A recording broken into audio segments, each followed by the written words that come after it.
நம்ம கிட்ட chunk cost ஃபேலசின்னு ஒரு சைக்காலஜிக்கல் பிரச்சனை இருக்கு. கடைசியா ஒரு 20,000 ஸ்பெண்ட் பண்ணி வண்டி செட் ஆயிடும்னு நெனைப்போம். ஆனா லாஜிக் என்னன்னா, அந்த 20,000 மேல நீங்க ஆல்ரெடி நம்ம ரூ. 1,00,000 ஸ்பெண்ட் பண்ணியிருப்போம். சில விஷயங்கள் எவ்ளோ செட் பண்ணாலும் செட்டே ஆகாது. அதுக்கு காரணம் என்னன்னா, end of the day car ஒரு மெஷின். எந்த மெஷின் உங்க லைஃப ஈஸியாக்குமோ, அதே மெஷின் சில நேரம் உங்க லைஃப ரொம்ப கஷ்டமாக்கிரும். இதுல ஃபர்ஸ்ட் கைட்லைன் என்னன்னா, 50% ரூல். ஒரு யூஸ்ஃபுல்லான ஃபைனான்சியல் கைட்லைன் சொல்றேன். உங்க காரோட ரிப்பேர் செலவு அதோட ரீசேல் வேல்யூல பாதி வந்தாலே நீங்க கார விக்கன்னு தான் அர்த்தம். உதாரணத்துக்கு உங்க கார வித்தீங்கன்னா ரூ. 3,00,000 போகும்னா, அந்த காரோட செலவு ரூ. 1,50,000 இருந்துச்சுன்னா, நீங்க கார மாத்தணும். நீங்க ஒரு கார எவ்வளோ வருஷம் ஜாஸ்தியா வச்சுக்கன்னு நெனைக்கிறீங்களோ, அவ்வளோ வருஷம் உங்களுக்கு செலவுகள் கூடும்.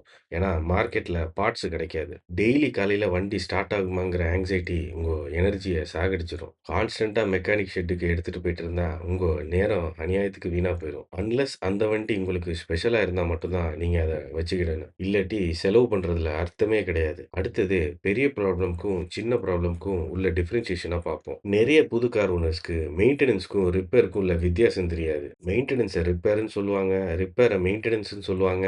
ஆயில் ஃபில்டர் மாத்துறது, பிரேக் பேட் மாத்துறது, ஏசி ஃபில்டர் மாத்துறது, கூலண்ட் டாப் அப் பண்றது இதெல்லாம் மெயின்டனன்ஸ். ஆனா அதே ஆயில ஒழுங்கா டயத்துக்கு மாத்தாட்டி, கூலண்ட்ட ஒழுங்கா டாப் அப் பண்ணாட்டி, அப்போ வைக்கிறதுக்கு பேரு தான் ரிப்பேர். ரிப்பேர்னா அந்த வீணா போன பார்ட்ட ரீபில்ட் பண்றது. ஒரு தம்ப் ரூல் நான் சொல்றேன். எந்த வண்டிக்கு மெயின்டனன்ஸ் காஸ்ட் ஜாஸ்தியா இருக்கோ, அந்த வண்டிக்கு ரிப்பேர் காஸ்ட்டும் ஜாஸ்தியா இருக்கும். எந்த வண்டிக்கு மெயின்டனன்ஸ் காஸ்ட் கம்மியா இருக்கோ, அந்த வண்டிக்கு ரிப்பேர் காஸ்ட்டும் கம்மியா இருக்கும். இது ஒரு சில பிராண்ட்ல மட்டும் தான் மாறும். பாக்கி எல்லாத்துக்கும் இந்த தம்ப் ரூல் தான். ஆட்டோமேட்டிக் கியர் பாக்ஸ் ஃபெயில் ஆச்சுன்னா சரியான தலைவலி. அப்போ வண்டிய குடுக்குறது தான் பெட்டர். நெறைய மெக்கானிக்ஸ்க்கு ஆட்டோமேட்டிக் கியர் பாக்ஸ ப்ராப்பரா ரீபில்ட் பண்ண தெரியாது. ரொம்ப செலக்டடான மெக்கானிக்ஸ் தான் இந்த கியர் பாக்ஸ நல்லா பில்ட் பண்ணுவாங்க. ஆனா, அத தேடி அலையிறது உங்களுக்கு ரொம்ப கஷ்டம். வண்டி உங்களுக்கு மெக்கானிக்கலா வீக்கா தெரிஞ்சா, அதுவுமே ஒரு நீங்க கார மாத்துறேன்னு நெனைக்கும்போது, பெரிய டச் ஸ்கிரீனு, சன்ரூஃப்காண்டிய மட்டும் கார மாத்தாதீங்க. இந்த புது கார் வாங்குறனால உங்களுக்கு வாரண்டி, ஒரு 5 வருஷம் பீஸ் ஆஃப் மைண்ட் அதுக்காண்டியே வாங்கன்னு நெனைங்க. அடுத்தது ரீசேல் பேரியர். ஒரு 1,00,000 கிலோமீட்டர் வண்டி வந்தாலே, நம்ம மார்க்கெட்ல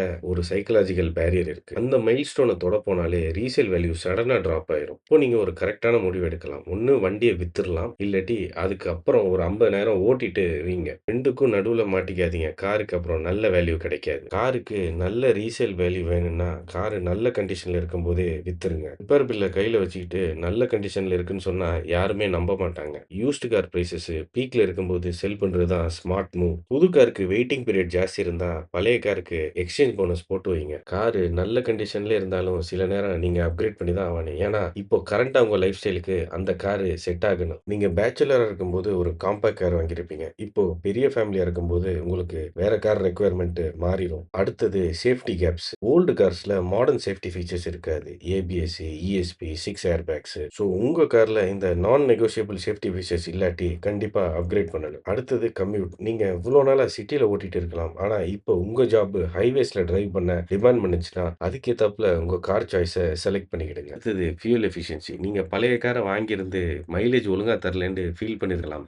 ஆனா, இப்போ நீங்க அப்கிரேட் பண்றதுக்கு ரைட் டைம் வரும்போது, இந்த விஷயத்த கண்டிப்பா கன்சிடர் பண்ணுங்க. இவ்ளோ நேரம் அப்கிரேட் பண்றத பத்தி தான் பேசுனோம். இப்போ ஏன் அப்கிரேட் பண்ணக்கூடாதுங்கிறத பத்தி பேசுவோம். மைனர் மெயின்டனன்ஸ் ஃபெயிலியர் கிடையாது. உங்க கார்ல இப்போ டயர்ஸ் இல்ல பேட்டரிய ரீப்ளேஸ் பண்ண வேண்டிய இருக்கலாம். அது ஒரு நார்மல் மெயின்டனன்ஸ் தான். ரிப்பேர் கிடையாது. மைனர் சஸ்பென்ஷன் நாய்ஸ் இல்ல புஷஸ் மாத்துற செலவு வந்தாலே வண்டிய செல் பண்ணாதீங்க. அது மெஷினோட ரொட்டீன் கேர் தான். நான் கார் வாங்க போறது வெறும் பெரிய ஸ்கிரீன் காண்டியா இல்ல சன்ரூஃப் காண்டியா அப்கிரேட் பண்றது ஒரு பெரிய ஃபைனான்சியல் பிளண்டர். உங்க கார் இன்ஜினும், மெக்கானிக்கல்ஸும் சாலிடா இருந்தா, அந்த எக்ஸ்ட்ரா ஃபீச்சர்ஸ்காண்டியா லட்சமா செலவு பண்றது ரொம்ப அன்னெசசரி. உங்க கார நீங்க எப்படி மெயின்டெயின் பண்ணீங்கன்னு உங்களுக்கு நல்லாவே தெரியும். புது கார் வாங்குனா அது பெர்ஃபெக்ட்டா இருக்குன்ட்டு கேரண்டியும் கிடையாது. ஆனா, உங்க கரண்ட் காரோட கண்டிஷன நீங்க சம்பாரிச்சு வச்சது. புது காரோட டெப்ரிசியேஷன அவாய்ட் பண்றதுக்கு, கண்டிஷனா இருக்கிற கார 2, 3 வருஷம் வச்சு ஓட்டுனீங்கன்னா, நீங்க ஒரு ஹையர் செக்மென்ட் காருக்கே நீங்க எய்ம் பண்ணலாம். லாஸ்ட் பாயிண்ட் எப்போ கார அப்கிரேட் பண்ணக்கூடாதுன்னா, உங்க பக்கத்து வீட்டுக்காரன் வாங்கிட்டான், சொந்தக்காரன் வாங்கிட்டான்ட்டு அப்கிரேட் பண்ணவே கூடாது. நீங்க வாங்குற வண்டி உங்க பர்ப்பஸ சால்வ் பண்ணா அப்கிரேட் பண்ணுங்க. இந்த மாரி இன்ட்ரஸ்டிங்கான ஆட்டோமோட்டிவ் கன்டென்ட் பார்க்கணும்னா, நம்ம சேனல் உள்ள போய் பாருங்க. நம்ம சேனல சப்போர்ட் பண்ணுங்க. லைக் பட்டன தட்டி விடுங்க. நன்றி.